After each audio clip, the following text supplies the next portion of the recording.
Welcome back. Openly carrying handguns may seem like something out of the Wild West, but it's more common than you think. Florida is one of only 5 states and the District of Columbia that prohibit it. Greg Steube was in the House last year. He tried but failed to change the law. It never reached the House floor. The companion in the Senate was blocked by the Judiciary Committee, which Steube now chairs. And joining us for more on this legislation on open carry is Keith Fitzgerald, the professor of political science at New College of Florida, Kurt Lavarello, executive director of School Safety and Advocacy Council, and Mike Young of Young Guns and Safety. Gentlemen, thank you all for joining us. And Mike, let me start with you. Do you have a concealed weapons permit? Do you carry? Yes. Why? For protection. I'm a pretty big dude, right? But it's my right as an American citizen to be able to protect myself, so I carry it. Back in, you're probably just out of college, right? Yeah, it's been a little while. One of the things about one of the companion bills that I always question is when you're allowing guns on college campuses where young people are in dorm rooms. It's safe to say that it's been known that in dorms there's a lot of drinking and some excess activity, and one would imagine that it might be more problematic to have guns in an environment like that. Well, when you have firearms anywhere, you have to know that you have a firearm, so you don't party, you don't do all the extra stuff. So you're telling college kids not to do what college kids do? They're not just college kids on college campuses, though. We have a ton of military that have retired or gotten out. Okay, and they're using their GI Bill to go to school. Here we have trained professionals, professional military people that want to go to school, and they can't protect themselves. Trained people. And Keith, you have a lot of roles here. You're a professor of political science, so we're going to talk about the politics of all. You're also a former state rep, and we're going to get that insight. But you're also a member of the faculty at New College, and this is something that you and other professors are concerned about. Right, and I'm actually on an advisory board called the Advisory Council of Faculty Senates that has all the leaders of faculty from all around the state, and I play a role on that board. Unanimously, every faculty in the entire university system has come out against this bill. Also, all of the police departments for the campuses have come out against the bill. Also, all of the presidents of the universities have come out against the bill, and that includes John Thrasher, the former head of the GOP and now president of Florida State University. So it's pretty much a uniform opposition for the people who are on the ground and understand the logistics of that particular community. And Kurt, I want to get you in here as well. You're more concerned about safety at public schools K through 12, but yep. Right now we're just talking about one facet of this bill, but does your concern continue to college campuses? Oh, absolutely. I start with one because, we've seen Senator Steube propose this bill, as you mentioned, for 4 years now to try to get guns onto the campus, and there is no evidence to suggest that the more guns we bring in these places, the more likely we are to reduce gun violence. As a matter of fact, some of the states that have proposed it and passed it have actually seen an increased number of accidental shootings on their school campuses. They've seen shootings that should have never occurred had And we are just getting started, and we have a lot more to say, and a lot more questions to ask. But coming up, when we return, we'll have a look at your weather forecast. So stay with us. Welcome back. If you're just joining us, we're discussing a bill filed by State Senator Greg Steube. It would allow for open carry in locations like elementary schools, college campuses, government meetings, and airport passenger terminals.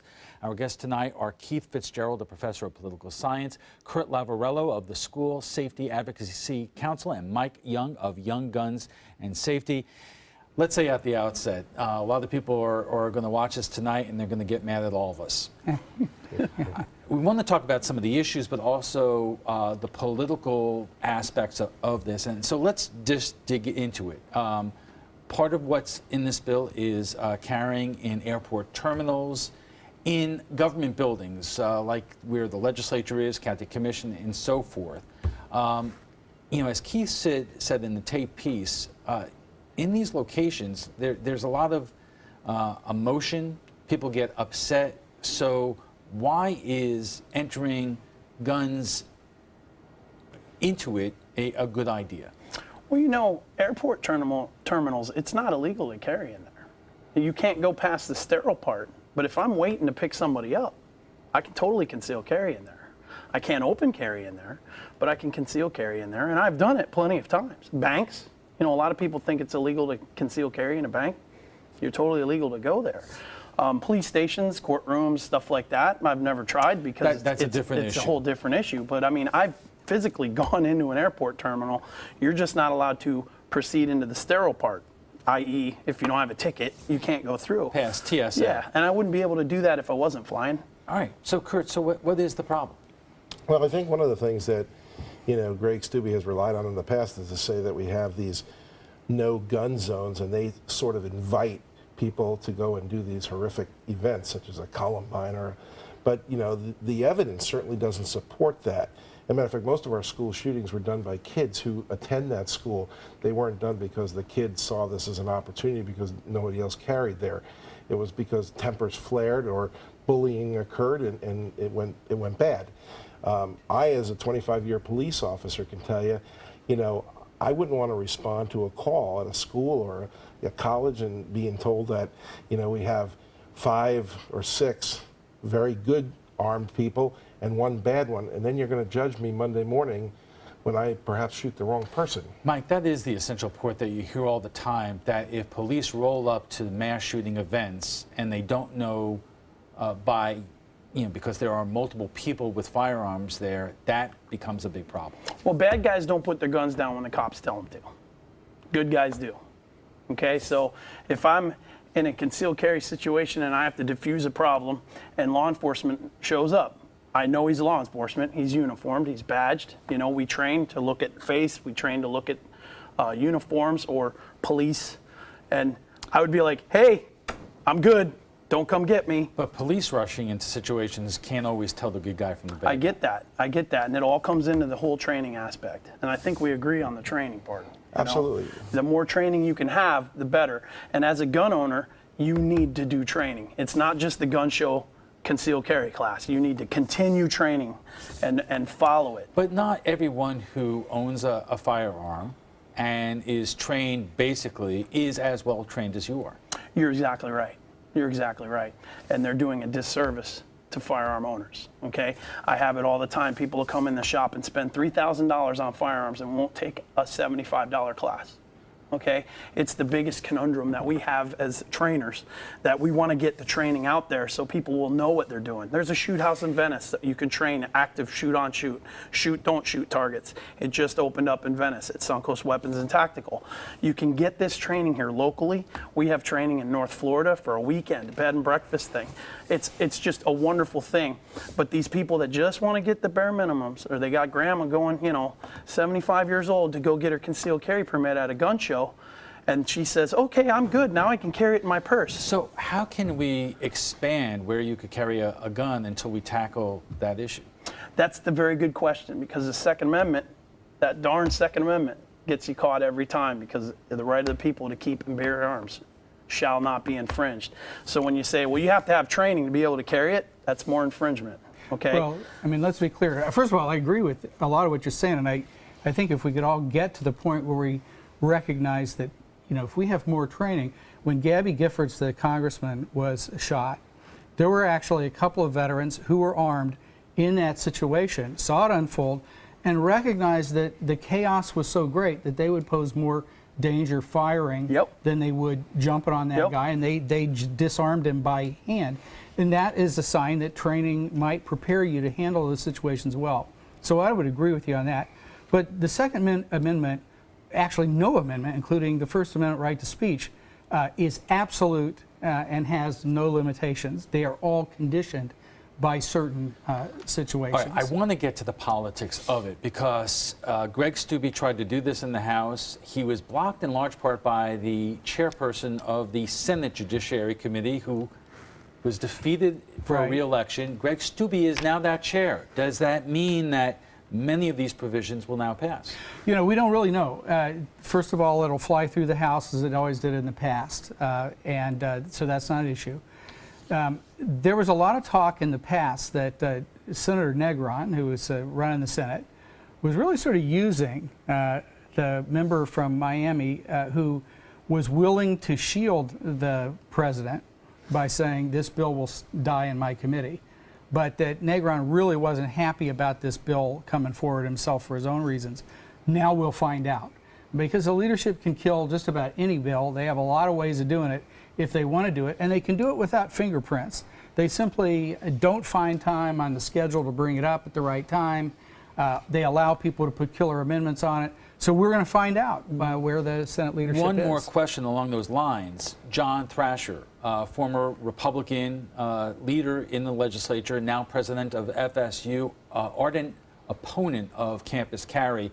Does he still wield the same kind of influence that has, in some measure, prevented these laws from going into effect? Well, I wouldn't say the same, but John Thrasher is one of the most respected people in Tallahassee, either party.